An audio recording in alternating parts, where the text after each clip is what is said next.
अब यह दे मिली कृपा से, करो भक्ति को करम दहा। यह वाणी स्वामी जी महाराज की वाणी का तुक है। आप जी अपनी वाणी में हमें खोल खोल के समझा रहे हैं कि यह मनुष्य का चोला परमात्मा की अपार कृपा से प्राप्त हुआ है। इसमें बैठकर वह भक्ति करो जिससे कर्मों का सिलसिला खत्म हो जाए। वह भक्ति सिर्फ नाम या शब्द की कमाई है। वाणी में आता है, पूजा करे पर विधि नहीं जाने, दूजे भाई मल लाई।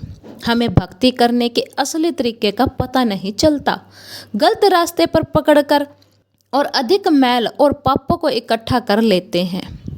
स्वामी जी महाराज समझाते हैं, पानी माथे हाथ कुछ नाही, क्षण मथन आलस भारा।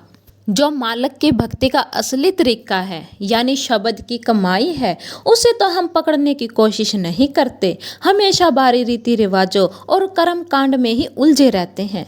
इन बातों को स्वामी जी महाराज समझाते हैं कि हम छिलकों से प्यार करते हैं, लेकिन जो उनके अंदर गुद्दा है उसे ग्रहण नहीं करते।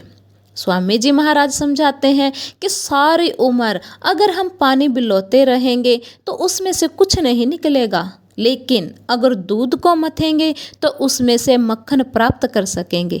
इसलिए वह समझाते हैं कि अपने मन को अंदर शब्द के साथ जोड़ना चाहिए। उससे जुड़कर ही यह निर्मल और पवित्र हो सकता है। जो शब्द या नाम की खोज नहीं करते, उनका ना तो इस दुनिया में कहीं ठिकाना है और ना ही अगली दुनिया में कोई ठिकाना बनता है। जैसे खाली घर के अंदर कौवा दिन भर फुदकता रहता है लेकिन उसे खाने के लिए कुछ नहीं मिलता, इसी प्रकार हम इस 84 के जेल खाने में भटकते रहते हैं। ऐसे लोगों ने अपने दीन और दुनिया दोनों खराब कर लिए। जप तप पूजा पाठ दान पुण्य आदि जो सब का फल है, वह सब शब्द या नाम की कमाई में आ जाता है। जैसे एक कहावत है, हाथी के पाँव में सबका पाँव। जिस समय हमारी जुबान पर दिन रात उस मालिक का नाम चढ़ा होता है, यानी हम उस मालिक के नाम के सिमरण में लगे होते हैं, तो उससे बड़ा जप और कौन सा हो सकता है। जब हम अपने आप को उस मालिक के हवाले किए बैठे हैं और उसकी रजा में रह रहे हैं, तो इससे बड़ा तप और क्या हो सकता है। जब हम अपने अंदर दिन रात उस शब्द रूपी वाणी को सुन रहे हैं, तो इससे बड़ा पाठ और क्या कर सकते हैं। जब गुरुमुखों के स्वरूप को दिन रात प्यार में अपने साथ साथ लिए रहते हैं, तो इससे बड़ी पूजा और क्या हो सकती है। जिस समय उस नाम रूपी अमृत को पीकर मन दुनिया से उदास और उचाट हो जाता है, तो उससे बड़ा वैराग्य और क्या हो सकता है। ना घर बार छोड़ने की ज़रूरत है, ना बाल बच्चों को त्यागने की ज़रूरत है, ना ही कहीं बाहर जंगलों पहाड़ों में भटकने की ज़रूरत है। हमें संसार में रहते हुए संसार का कारोबार अपना फर्ज और कर्तव्य समझकर करते हुए अपने अंदर ही उस शब्द का अभ्यास करना है। सतगुरु से शब्द या नाम की बख्शिश लेकर अपने अंदर ही उसका स्वाद प्राप्त करना है। कहीं बाहर भटकने की ज़रूरत नहीं है। नाम की कमाई करके हम जन्म जन्मांतरों के देह के बंधनों से छुटकारा प्राप्त कर लेते हैं और वापस जाकर परमात्मा से मिल जाते हैं। हमें नाम की कमाई लोगों की मान बढ़ाई पाने के लिए नहीं करनी, रिद्धि सिद्धि और करामातें दिखाने के लिए नहीं करनी, लोगों को करामातें दिखाकर कुल मालिक के शरीक बनने के लिए नहीं करनी है। इसलिए संत महात्मा समझाते हैं कि उस नाम की बख्शिश को हमें अपने अंदर ही हजम करना चाहिए।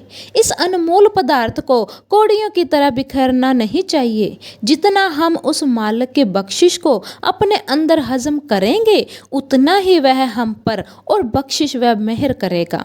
कबीर साहिब जी फरमाते हैं, राम पदार्थ पाई के कबीरा गांठ न खोल, नहीं पटन नहीं पारख, नहीं ग्राहक नहीं मोल।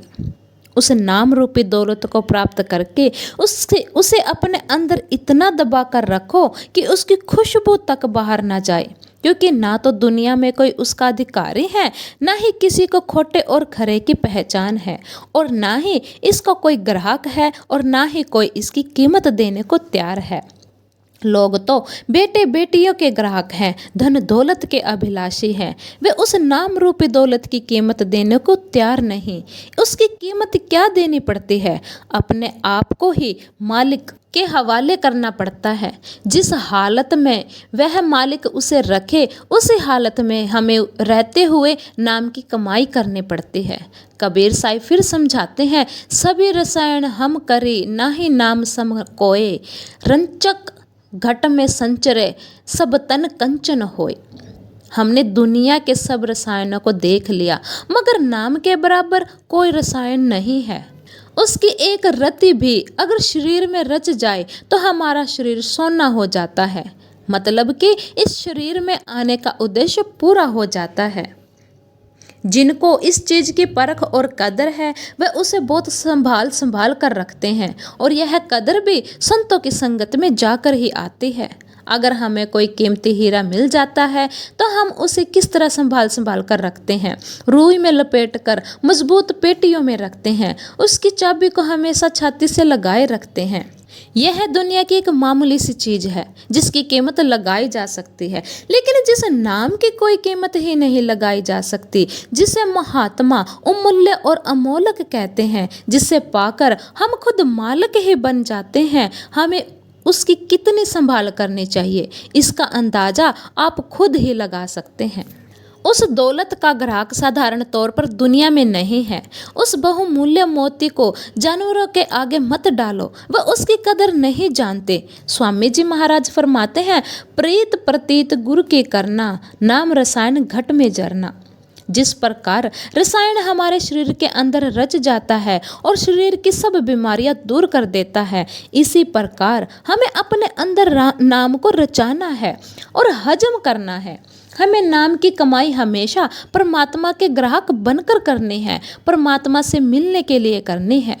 बाल बच्चों का प्यार प्राप्त करने के लिए नहीं करने, और ना ही कोई दुनियावी यश या पद प्राप्त करने के लिए करने हैं। जितना सच्चा प्यार और इश्क लेकर हम उस मालिक को चाहते हैं, उतनी ही वह हम पर अपनी दया मेहर बख्शिश करता है। जिस तरह पपीहा स्वाति बूंद के लिए तड़पता है, दिन रात उसी की रट लगाए रखता है, उसी तरह हमारे अंदर मालिक से मिलने व उसके दर्शन करने की तड़प होनी चाहिए। हमें यह सोचकर मालिक की भक्ति नहीं करनी चाहिए कि अगर ऐसा नहीं करेंगे तो हमारे कारोबार में घाटा पड़ जाएगा, धन दौलत में कमी आ जाएगी, या दुनिया में मान सम्मान खो बैठेंगे, या और कोई इसी प्रकार का दुनियावी नुकसान हो जाएगा। यह मालिक की भक्ति करने का एक बहुत घटिया तरीका है। हमें मालिक की भक्ति इसलिए करनी चाहिए कि हमारे अंदर उससे मिलने का सच्चा इश्क और सच्चा प्यार है। स्वामी जी महाराज समझाते हैं, शब्द भेद तुम गुरु से पाओ, शब्द माए फिर जाए समाओ। असल में गुरु का असली रूप शब्द ही है। शरीर तो उस शब्द ने सिर्फ दुनिया के जीवों को समझाने, बुझाने और चेताने के लिए ही धारण कर रखा है, और ना ही जीवों का असली रूप यह शरीर है। यह शरीर तो गुरु और शिष्य दोनों को ही यहीं छोड़ जाना है। शिष्य का असली रूप आत्मा है, जो अंत में जाकर उस शब्द में ही समाएगी। स्थूल शरीर छोड़ देने के बाद भी गुरु अपने शब्द स्वरूप से शिष्य की संभाल करता है।